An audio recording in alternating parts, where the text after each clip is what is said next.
اور بھرپور طریقے سے میں نے اور میری ٹیم نے جو یہاں پر بیٹھی ہوئی ہے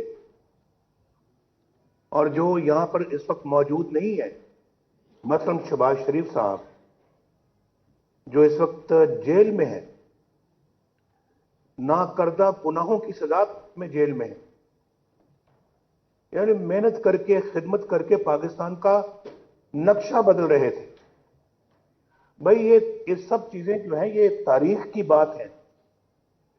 کوئی میں زبانی جمع خرچ نہیں کر رہا، یہ لفاظی نہیں ہے. آپ نے خود مشاہدہ کیا ہے ہمارے کاموں کا اور ہماری حکومت کا. ہمارے اللہ کے فضل و کرم سے جو ہم نے کارنامے کیے ہیں ملک میں، ہم نے تو ہر سیکٹر میں کیے ہیں. یہ اللہ کا خاص کرم ہے. اور مجھے بھی کئی دفعہ سمجھ نہیں آتی کہ الحمدللہ ان 4 سالوں میں بھائی 3-4 سالوں میں اتنے منصوبے اللہ نے ہم سے لگوا دیے کہ بجلی بھی آ گئی، دہشت گردی بھی ختم ہو گئی، اکانومی بھی آسمان کی طرف جانا شروع ہو گئی، غربت کا خاتمہ ہو رہا تھا، سوئی گیس بھی آ گئی، یعنی گیس بھی آ گئی، اور روزگار بھی لوگوں کو ملنا شروع ہو گیا. پاکستان G20 میں شامل ہونے کا منصوبہ بنا رہا تھا.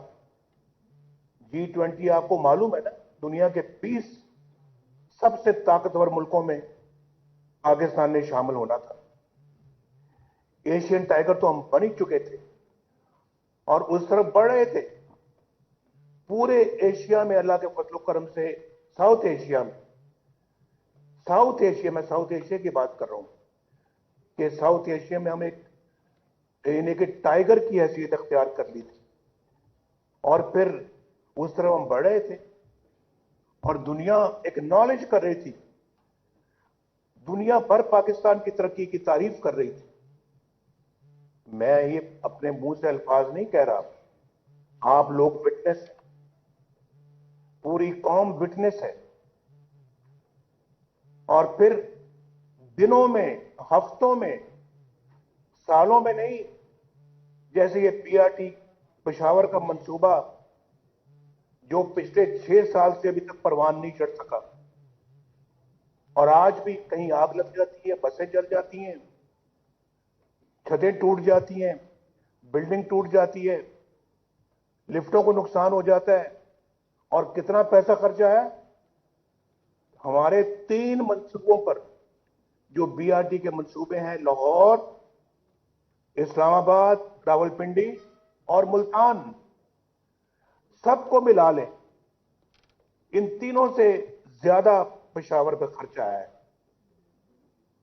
میرا یہ اندازہ ہے، شاید کو 5-10% اوپر نیچے ہو سکتا ہے تو ہو جائے. ان تینوں منصوبوں سے میرے خیال میں زیادہ رقم صرف پشاور کے منصوبے پہ لگی ہے اور آج تک وہ چل بھی سکا. ہم نے اپنے منصوبے 1-1 سال میں، 1.5 سال میں شروع بھی کر دیے، چلا دیے. بجلی کے کارخانے ہم نے 1.5 سال میں مکمل کیے. یہ سپیڈ کبھی پاکستان کی ترقی کی آپ نے دیکھی ہے پہلے؟ کبھی نہیں دیکھی ہوگی. میرا دعویٰ ہے کبھی یہ سپیڈ آپ نے نہیں دیکھی ہوگی کہ اتنے بڑے بڑے بجلی کے کارخانے اللہ کے فضل و کرم سے 1.5 سال میں، 2 سال میں مکمل ہو رہے ہیں. بھائی یہ جن ہے جو بنا رہے ہیں، ہم لوگ بنا رہے تھے اللہ کے فضل و کرم سے. قوم کی دعائیں ہمارے ساتھ تھی اور ہر سیکٹر میں اللہ کے فضل و کرم سے اسی طرح سے کام ہو رہا تھا. جا کے دیکھیں منصوبے، جو گیس کے منصوبے جو بن رہے تھے ہمارے، اور جو گیس یعنی کراچی پورٹ کے اوپر جو ہے وہ جو ہم نے وہ لگائے وہاں پہ ان کے منصوبے، وہ اپنی مثال آپ رکھتے ہیں. پاکستان میں گیس بھی آ گئی، بجلی بھی آ گئی، دہشت گردی بھی ختم ہو گئی، پاکستان کی اکانومی بھی چل پڑی. 5.8% ग्रोथ रेट था हमारा 5.8%, और आज कितना है जरा आप बताएं, कितना है आज? माइनस है, माइनस सुना है 1.4 पे होने वाला है। अभी तो ये -0.4 की बात कर रहे हैं, लेकिन ये -1.4 पे जाएगा। जमीन आसमान का फर्क है, जमीन आसमान का। हमारे जमाने में, वो पहले वाला लगा लोगों को मैं देख रहा था, हमारे जमाने में रुपया 100 रुपए, $1 100 रुपए के लगभग था। वो तो हमारे आने से पहले डॉलर जरा बढ़ गया था। अगर हम बर वक्त और जरा बर वक्त आ जाते, शायद ये 100 रुपए पे ना पहुंचता, हम और उसको कम कर देते। हमने किया भी था उसको कम। यहां पे डार साहब भी बैठे हुए हैं, ये इस वक्त इजलास अटेंड कर रहे हैं। पूछे इनसे, रोज हमारी रुपए पे बात होती थी कि रुपया नहीं गिरना चाहिए। हमारी बहुत सारी मजबूरियां भी थी, मुश्किलात भी थी, हम और उसको कम कर देते। हमने किया भी था उसको कम। यहां पे डार साहब भी बैठे हुए हैं, ये इस वक्त इजलास अटेंड कर रहे हैं। पूछे इनसे, रोज हमारी रुपए पे बात होती थी कि रुपया नहीं गिरना चाहिए। हमारी बहुत सारी मजबूरियां भी थी, मुश्किलात भी थी, लेकिन हमने रुपए को काबू में रखा। 4 साल काबू में रखा। रुपए से मुझे याद आता है कि जब मैंने कहा कि 4 साल काबू में रखा, हमने अजनास की, जरी अजनास की, रोजमर्रा की अशिया की कीमतों को भी 5 साल हमने कंट्रोल में रखा, बढ़ने नहीं दिया। जब हम आए थे 50 रुपए चीनी का रेट था फी किलो, हम 50 पे ही छोड़ के गए। पूछें इस सिलेक्टेड वजीर आजम को, इसने पिछले 2 सालों में 50 से 100 रुपया चीनी क्यों कर दी? कोई पूछो, आप नहीं बता सकते इस सवाल का जवाब, तो गरीबों से पूछो जिनके चूल्हे बंद हो गए। उन गरीबों से पूछो जो आज आटा नहीं खरीद सकते, जिनके घर के अंदर फाका कुशी हो रही है, फाका कशी हो रही है, जिनके बच्चे स्कूलों में नहीं जा सकते, या वो रोटी खाएंगे या वो फिर स्कूल जाएंगे, या वो रोटी खाएंगे या बिजली का बिल देंगे जो बम बन के उनके सरों पर गिरता है, या वो सुई गैस का बिल देंगे। वो रोटी खाएंगे या अपने इलाज मुआवजे के लिए वो दवाइयां खरीदेंगे जो आज उनकी पहुंच से बाहर हो गई है। ये किसी ने इसका अंदाजा लगाया है? कभी सोचा है आपने कि उनकी जिंदगी कितनी अजेरन हो चुकी है और वो किस तरह से दिन रात गुजारते हैं इस मुल्क के अंदर जो हमने खुदा के नाम पे हमने हासिल किया था। ये रियासत मदीना की बात करते हैं, रियासत मदीना ऐसी होती है?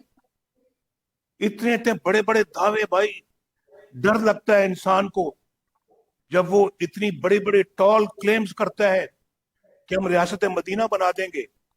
और हाल ये है कि पाकिस्तान के अंदर आजकल लोग सुकून से सो नहीं सकते। जो कुछ लॉ एंड ऑर्डर का हाल है, आज आपने फिर देख लिया होगा, सुन लिया होगा कि आज एक पाकिस्तान की बेटी के साथ मुल्तान में क्या सलूक किया गया है। चंद दिन पहले ये मोटरवे पे क्या सलूक किया गया था। और फिर ये मुजरिम दंदनाते फिरते हैं। मजाल थी इन मुजरिमों की कि हमारे जमाने में कुछ सर भी उठा जाए। मजाल थी इन क्रिमिनल्स की कि ये कोई दंदनाते फिरे। अल्लाह के फजलो करम से हमने हर चीज को कंट्रोल रख किया था, अवाम की दिलो जान के साथ खिदमत कर रहे थे। और मैंने आपको बताया है, यार बंद करें इसको, और मैंने आपको बताया है कि अल्लाह के फजलो करम से हमने इतने बड़े बड़े मसले हल किए। भाई ये सिर्फ इकोनॉमी में नहीं, इक्तिसादी फील्ड में नहीं, आप जानते हैं, आप अच्छी तरह जानते हैं कि हमने दिफाई सेक्टर में भी, दिफाई फ्रंट पर भी ہم نے اللہ کے فضل و کرم سے پاکستان کو ناقابل تسخیر بنایا. کوئی ہے جو اس بات سے انکار کرتا ہو؟ آج کل تو آپ کو یہاں پر 4 ملک نہیں ملتے جو آپ کو سپورٹ کریں اپنے مسائل کے اوپر. میں اب نام نہیں لینا چاہتا, دکھ ہوتا ہے, تکلیف ہوتی ہے. ایک ریزولوشن کو پاس نہیں آپ کروا سکتے, اور آپ 51 ملکوں میں آپ کو کوئی ایسے اتنے ملک بھی نہیں ملتے کہ آپ اس کو ٹیبل کر سکیں. کیا باتیں کرتے ہیں آپ؟ بیڑا غرق کر دیا آپ نے پاکستان کا, بیڑا غرق کر دیا آپ نے کشمیر کا. آپ نے, اور صرف میں کشمیر کا سفیر, میں کشمیر کا امبیسڈر. کہاں گئی تمہاری سفارت؟ کہاں گئی تمہاری امبیسڈری؟ کون سے دعوے تم کرتے تھے؟ آپ نے تو ملک کو تباہ و برباد کر دیا ہر سیکٹر میں, ہر فیلڈ میں. آپ مجھ سے پوچھو, میں بھی تنگ ہوں. یہ جو سامنے بیٹھے ہوئے ہیں یہ سب تنگ ہیں. غریبوں کی جھونپڑیوں میں جاؤ, ان کی جھگیوں میں جاؤ, وہ بھی تنگ ہیں. وہ بھی پتہ نہیں کیسے زندگی گزار رہے ہیں. پوچھو جا کے ان کے کیا جذبات ہیں. ان کے بچوں سے پوچھو جا کے کیا ان کو تن ڈھانپنے کے لیے کپڑے ملتے ہیں؟ تن ڈھانپنے کے لیے کیا کپڑے میسر ہیں؟ پوچھو ذرا ان سے. عید آتی ہے, اب عید پہ بچے روتے ہیں کہ ابو ہمیں نیا جوتا لے دیں. نئے جوتے کے لیے پیسے نہیں ہیں لے کے دینے کے لیے بچوں کو. نئے کپڑے لے کے دینے کے لیے پیسے نہیں ہیں بچوں کو. عید پہ بھی ان کو یہی فکر ہوتی ہے کہ ہم کھانا کہاں سے کھائیں گے. عید والے دن بھی یہ فکر ان کو نہیں چھوڑتا. اور آپ کہتے ہیں ہم 1 کروڑ نوکریاں دیں گے. کہاں ہیں وہ 1 کروڑ نوکریاں؟ کہاں وہ بلند بانگ دعوے؟ آپ 1 کروڑ نوکریاں چھوڑو, 1.5 کروڑ بندہ آج بے روزگار ہو چکا ہے پرواہ آپ کو ان کی؟ کیا سوچتے ہیں آپ؟ کہاں ہیں آپ؟ اور آپ کو لانے والے کہاں ہیں؟ کدھر ہیں وہ؟ جواب دیں, اس قوم کو لانے والے بھی جواب دیں بھائی. میں نے تو چند دن پہلے کہا تھا, میں نے کہا بھائی عمران خان سے ہمارا مقابلہ نہیں ہے, اس کو ہم کوئی اہمیت نہیں دیتے, یہ تو ایک سلیکٹڈ وزیر اعظم ہے. مسلم لیگ نون کی سینٹرل ورکنگ کمیٹی کا اجلاس اس وقت جاری ہے, جہاں نواز شریف خطاب کر رہے تھے. ان کا یہ کہنا تھا کہ میں جب ملک کے حالات پر نظر ڈالتا ہوں تو دکھ اور تکلیف محسوس کرتا ہوں. زمین اور آسمان کا فرق دیکھتا ہوں.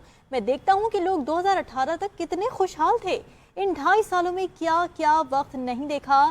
انہوں نے بتایا کہ ساؤتھ ایشیا میں ہم نے ٹائیگر کی صورت اختیار کر لی تھی, اور انہوں نے یہ کہا کہ یہ باتیں زبانی جمع خرچ نہیں ہیں بلکہ عوام اس کی وٹنس ہے. ہم نے ماضی میں منصوبوں پر کامیابی سے کام کیا. بجلی کے بڑے بڑے پروجیکٹس 1.5 سالوں میں مکمل کر لیے. ہمارے دور میں G D P growth rate 5.8% تھا, جبکہ آج یہ ریٹ -1.4 پر جانے والا ہے. انہوں نے یہ بھی کہا کہ ہم نے 4 سال روپے کو قابو میں رکھا اور ہمارے دور میں دہشت گردی ختم ہوئی, امن و استحکام کو دوام ملا. ہمارے دور میں دنیا پاکستان کی تعریف کر رہی تھی, اور نہ صرف یہ بلکہ ہم نے دفاعی فرنٹ پر پاکستان کو ناقابل تسخیر بنایا. جی ہاں, سابق وزیر اعظم نے اپنی اس تقریر کے دوران موجودہ وزیر اعظم عمران خان کو بھی کڑی تنقید کا نشانہ بنایا ہے. اس موقع پر انہوں نے کہا کہ جس طرح سے بی آر ٹی پر پیسے خرچ کیے گئے, اتنی رقم میں نون لیگ نے 3 بڑے منصوبے مکمل کر لیے تھے. یہ بھی کہا کہ آج غریب کا کوئی پرسان حال نہیں ہے. نواز شریف نے لا اینڈ آرڈر کی سچویشن پر بھی حکومت کو ذمہ دار ٹھہرایا اور کہا کہ موٹر وے زیادتی کیس اور اس کے بعد ہونے والے پے در پے واقعات کے باوجود کوئی ہوش کے ناخن نہیں لیے گئے, اور موٹر وے سانحے کا مرکزی ملزم آج بھی گرفتار نہیں ہو سکا.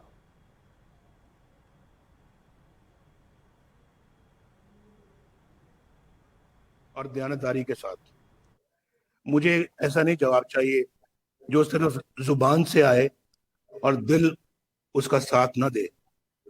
اگر دل ساتھ دیتا ہے تو پھر مجھے جواب دو, دل ساتھ نہیں دیتا تو چپ رہو. جواب بھی دینے کی ضرورت نہیں ہے, میں نہیں مانگتا آپ سے جواب. پاکستانی قوم اس کا جواب جانتی ہے. میں آپ سے پوچھنا چاہتا ہوں, ذرا آپ اپنے دماغ سے پوچھیں, دل سے پوچھیں. پہلے دل سے پوچھیں, بعد میں دماغ سے پوچھ لینا. کیا آپ کو, مجھے اور ہم سب کو हम सबको तारीख के दुरुस्त सिमत पर खड़े होते हुए नजर आना चाहिए या नहीं आना चाहिए? मुझे जरा बिल्कुल दिल से पूछ के हाथ खड़ा करके बताओ, हमें तारीख के दुरुस्त सिमत में खड़े होता हुआ नजर आना चाहिए या नहीं? जो समझते आना चाहिए हाथ खड़ा करो।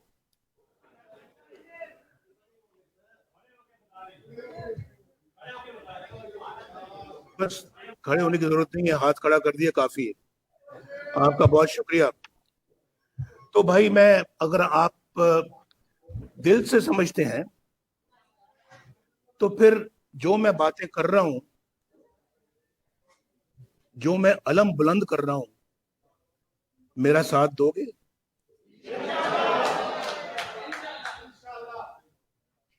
इस सवाल का जवाब भी दिल से पूछ के बताओ, मेरा साथ दोगे?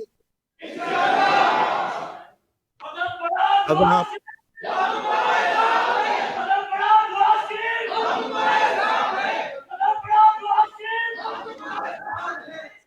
अगर आप दिल से साथ दोगे तो फिर मैं आपसे वादा करता हूं, इंशाल्लाह I will never let you down. मैं कभी आपके साथ नहीं छोड़ूंगा और आप इंशाल्लाह मुझे स्टेट फास्ट पाएंगे इंशाल्लाह। आप मुझे अपनी नजरिए पे हमेशा मुझे कायम दायम पाएंगे इंशाल्लाह। मुझे किसी चीज की कोई परवाह नहीं है। आज मैं अगर मैदान में निकला हूं अपने मुल्क को बचाने के लिए, तो मैं बिल्कुल अपनी कसम, और ये मैं समझता हूं कि हर पाकिस्तानी को ये किरदार आज अदा करना होगा। हर पाकिस्तानी को, सबसे पहले तो आपको, क्योंकि आप पाकिस्तान के मुंतखब नुमाइंदे हैं, आप पाकिस्तान के कौमी असेंबली के मेंबर हैं, आपके पास उनकी वोटों की, उनके कॉन्फिडेंस की, उनकी अमानत की, आपके पास है उनकी अमानत। और सबसे पहले तो यह फिर आप कौम से भी वादा ले सकते हैं। आपसे पहले मुझे वादा करना था, मैंने कर लिया आपसे वादा, और आज आप वादा करेंगे, कल को कौम इंशाल्लाह हमारे साथ वादा करेगी। फिर देखना किस तरह से कौम आपसे कंधे से कंधा मिला के आपके साथ चलेगी। मेरा पूरा यकीन है कि अल्लाह के फजल करम से अल्लाह की ताईद भी हमारे साथ होगी। तो आपने इस मामले में बड़ा क्लियर हेडेडली मेरे साथ चलना है, मैंने आपके साथ चलना है। और यकीन करें कि पाकिस्तान के अवाम आज आपकी तरफ देख रहे हैं, पाकिस्तान के अवाम आज आपके साथ चलना चाहते हैं, वो अपने इस तमाम मुसीबतों से निजात चाहते हैं, और वो देख रहे हैं कि आप इतना लेट हो गए हैं उनका साथ देने में। अब आपको मजीद ताखीर जो है उसके आप मुतहम्मिल नहीं हो सकते। आपको बगैर ताखीर के अपना काम और अपना फर्ज अदा करना होगा। आज मैंने बताया कि किस तरह से लोग बेचारे अपनी जिंदगी बसर कर रहे हैं। मुझे कोई साहब, मैं आज रिपीट कर देता हूं, मुझे एक साहब मिले यहाँ लंदन में, पाकिस्तान से आए हुए थे। उनकी वो कोई अमीर आदमी नहीं थे, लेकिन वो कह रहे थे कि मैं जानता हूं, ऐसे मुलाजमीन को जानता हूं, सरकारी मुलाजमीन है, दयानतदार हैं, अपने बच्चों को पालते हैं, स्कूल भिजवाते हैं, बिजली का बिल देते हैं, आंसुओं से, जब बिजली का बिल आता है तो उनके आंसू निकलते हैं, और उसके बाद वो समझ नहीं आती कि किधर जाएं, और रोते हैं। उसके बाद बिजली का बिल जब दे देते हैं तो बच्चों की स्कूल की फीस का सोचते हैं कि ये कहां से देंगे। फीस दे दें, बच्चों को पढ़वाएं, या फिर रोटी खाएं। वो कहते हैं दोनों में से उनको समझ नहीं आती कि हम किस चीज का इंतखाब करें। हमारे जमाने में तो ये हाल नहीं था, आज ये हालात पैदा हो चुके हैं। ये तो मैं वो कहने लगे कि उसके बाद फिर अगर वो रोटी खाते हैं तो उनके पास सालन के पैसे नहीं होते, वो पानी से रोटी गीली करके भी कई दफा उनको खानी पड़ती है, पानी से। ये तो उन लोगों का वो हाल बता रहे थे जिनके पास छोटा मोटा रोजगार है, जो बेचारे अभी भी तनख्वाह लेते हैं, घर का किराया भी देना पड़ता है और फिर बच्चों के लिए दूध का इंतजाम भी करना पड़ता है, तो रोटी पानी के साथ खाते हैं, पानी के साथ कई दिन, सालन मुयसर नहीं है, गोश्त तो दूर की बात है, मुर्गी तो दूर की बात है, पुलाव तो शायद पता नहीं साल में एक मरतबा भी खाना नसीब होता है कि नहीं। मैं उन लोगों की बात कर रहा हूं और मुझे समझ में आती है। आज 30,000 रुपया जरा सामने रखें, इन सब की जरूरियात को सामने रखें टेबल पे, 30,000 रुपया इस तरफ रख दें, ये सब मसाइल इस तरफ रख दें, एक एक को बताएं कि इतना इतना पैसा इन तमाम चीजों को दरकार है, और उसके बाद देख लें कि जब आधी चीजों में पहुंचेंगे 30,000 रुपया खत्म हो चुका होगा, और बाकी आधी चीजों के लिए क्या करेंगे? भीख मांगेंगे किसी से जाकर, उधार मांगेंगे किसी से जाकर, चोरी करेंगे, डाका डालेंगे। ऐसे तो बहुत सारे लोग हैं जो डाका नहीं डालना चाहते, ऐसे तो बहुत सारे लोग हैं जो चोरी नहीं करना चाहते, ऐसे बहुत खुददार लोग हैं जो भीख नहीं मांगना चाहते। फिर क्या करेंगे? अगर उधार देंगे उनका ज़मीर गवारा नहीं करता, उनकी खुददारी गवारा नहीं करती, लेकिन अगर लेते हैं तो फिर अदा कैसे करेंगे? अगले महीने और कर्ज चढ़ेगा, उससे अगले महीने और कर्ज चढ़ेगा, उसके बाद किसी का मकान बिकेगा, कोई बीमार हो जाता है, किसी को खुदा ना खास्ता कैंसर होता है, किसी को खुदा ना खास्ता गुर्दों की बीमारी होती है। क्या करेगा? अपना मकान बेचेगा या अपना असासे बेचेगा और वो अपने जरूरियात को आंसुओं के साथ पूरा करने की कोशिश करेगा। मुल्क के, और हम यहां पर इलेक्शनों को चोरी करते हैं, जाली मैंडेट लोगों को दिलवाते हैं, आपको हरवाते हैं। आप जीते हुए थे, आप जीते हुए थे, बहुत सारी सीटों से आप जीते हुए थे, आप जीते हुए थे, आपको हरवाया गया, आपको शिकस्त दिलवाई गई, आरटीएस को बंद कर। नवाज शरीफ इस वक्त खिताब कर रहे हैं और हमने ये देखा कि पार्टी कारकुनान और रहनुमाओं को वो मोटिवेट कर रहे थे, आज़म का इजहार कर रहे थे। उन्होंने पार्टी कारकुनान और रहनुमाओं से सवाल किया कि जो मैं अलम बुलंद कर रहा हूँ इसमें मेरा साथ दोगे? क्या आप दिल से मेरा साथ दोगे? और अगर दिल से साथ दोगे तो मैं आपको कभी लेट डाउन नहीं करूँगा, अपने बयानिए पर मजबूती से खड़ा रहूँगा।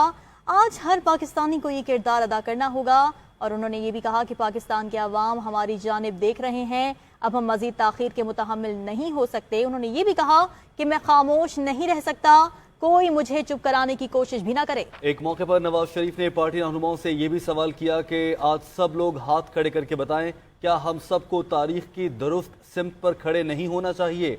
जवाब में कुछ लोगों ने हाथ उठाकर हाँ कहा और कुछ पार्टी रहनुमा तो अपनी नशिस्त से इस मौके पर खड़े भी हो गए। नवाज शरीफ ने यह भी पूछा कि इस मुश्किल सफ़र में क्या आप दिल से मेरा साथ देने को तैयार हैं?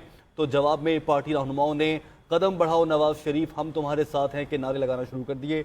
इस वक्त भी उनकी गुफ्तगू जारी है। मौजूदा हुकूमत पर कड़ी तनकीद की जा रही है नवाज शरीफ की जानिब से। मौजूदा हुकूमत की खारजा पॉलिसी को भी उन्होंने तनकीद का निशाना बनाया और इसको बयान करने के लिए उन्होंने जो जुमला इस्तेमाल किया वो ये था कि आज 4 ममालिक भी आपकी हिमायत में कोई बयान देने को तैयार नहीं है। नवाज शरीफ ने यह भी कहा, आप कश्मीर के सफ़ीर बनते हैं, कहाँ है आपकी सिफारतकारी? कश्मीर पाकिस्तान के हाथ से निकल चुका है। नवाज शरीफ इस मौके पर यह भी कहा कि 1 करोड़ नौकरियां छोड़ें, 1.5 करोड़ से ज़्यादा लोग तो बेरोज़गार कर दिए गए। जी हाँ, उन्होंने ये भी कहा कि हमारा मुकाबला इमरान खान से नहीं है, ये सेलेक्टेड वज़ीर आज़म हैं। फिर अपने दौरे हुकूमत में जो उनकी कारकर्दगी थी उस पर भी वो रोशनी डाल रहे थे। उन्होंने कहा कि हमने अपने मंसूबे 1-1.5 साल में शुरू कर दिए थे और बिजली के कारखानों के हवाले से बात की उन्होंने कि 1.5 साल में वो कारखाने मुकम्मल कर लिए गए थे और इतनी जल्दी आपने कभी मंसूबे मुकम्मल होते नहीं देखा होगा। खुददारी भी हमारी मौजूद है, तो फिर इन चीजों को देखना, इन चीजों को होते हुए देखना अपनी आंखों से और कानों से सुनना, तो फिर उसके बाद हम खामोश रहें, मैं नहीं समझता कि ये पाकिस्तानियत है। ये पाकिस्तानियत हरगिज नहीं है बिल्कुल। और देखें, मैं 3 दफा पाकिस्तान का वज़ीर आज़म रहा हूं। आज लंदन से बैठ के मैं आपसे बात कर रहा हूं, लंदन से बैठ के बात कर रहा हूं। 3 दफा मुल्क का वज़ीर आज़म लंदन से बैठ के बात करता है। और कल आपने देखा कि वहां कोर्ट ने मेरे खिलाफ क्या इरशादात फरमाए। नवाज शरीफ की गुफ्तगू जारी है। मौजूदा हुकूमत पर कड़ी तनकीद का सिलसिला भी नवाज शरीफ की जानिब से जारी है। हमने देखा है कि गुज़श्ता APC के बाद से लेकर अब तक ये तीसरा मौका है कि नवाज शरीफ इजहार ख्याल कर रहे हैं। और इस वक्त लाहौर में जहां एक जानिब बड़ी बैठक सजी है, नून लीग की सेंट्रल वर्किंग कमेटी का अहम इजलास जारी है, वहां पर तमाम पार्टी रहनुमा जो कि पार्टी के अकाबरीन हैं वो लाहौर में सर जोड़े बैठे हैं। और दूसरी जानिब लंदन से नवाज शरीफ वीडियो लिंक के जरिए इसी CWC के इजलास से खिताब कर रहे हैं। और खिताब करते हुए नवाज शरीफ ने जो पार्टी रहनुमाओं के साथ अपना ताल्लुक है वो भी जाहिर करने की कोशिश की, जिसके लिए उन्होंने उनसे मुख्तलिफ सवालात किए और पार्टी रहनुमाओं ने उन्हें अपनी हिमायत का मुकम्मल यकीन दिलाया है।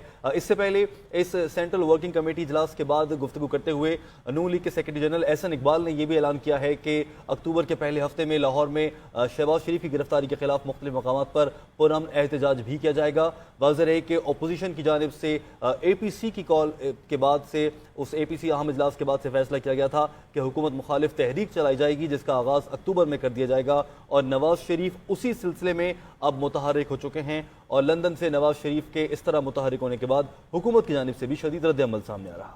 अपने हक में वो क्या बात करते हैं वो भी सुनना गवारा नहीं किया। और दूसरी तरफ